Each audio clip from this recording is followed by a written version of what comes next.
जगातली सगळी माणसं आहेत ना ती पागल आहेत. आणि मी कसा हे असतो बनवतोय, मी कसा यासनी गंडवतोय,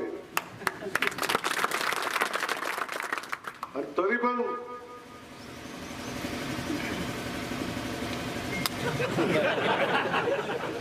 मागे ठेवतो काय असं का. पण मी आपल्याला इथे एवढंच सांगतो, कोण काय म्हणतंय याचा विषय सोडा.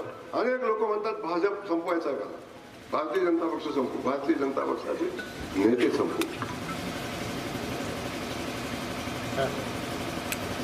भारतीय जनता पक्षाला संपवणारा अजून जन्माला यायचा आहे. आपण आपल्या क्षमतेप्रमाणे, आपल्या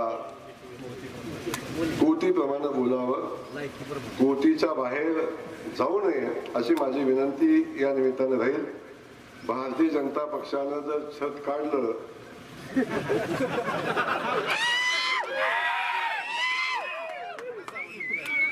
भारतीय जनता पक्षानं जर छत काढलं तर काय होईल.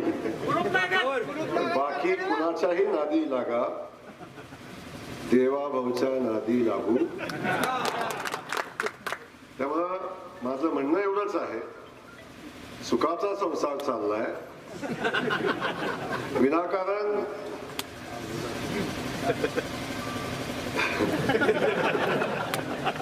पहिलंच बैठक आहे त्यामुळे जास्त काय बोलत नाही.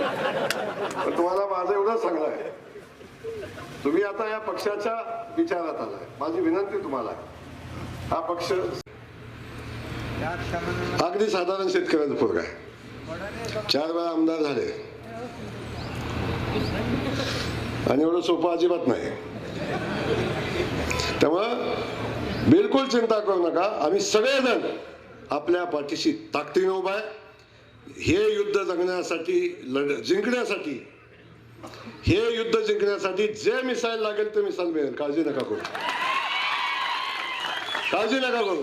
त्यामुळं बिनधास्त चला, निवडणूक लढा, आणि 5 तारखेला या गटाचा जिल्हा परिषद सदस्य, दोन्ही गणाच्या जिल्हा परिषद सदस्य, करकमचा जिल्हा परिषद सदस्य, दोन्ही गणाच्या, आणि पलीकडं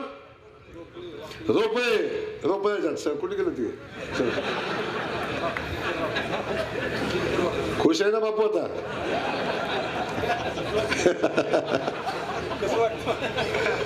आता कसं वाटतंय म्हणतं ते. लोकशाही मराठी ऐका, पहा, जागरूक रहा.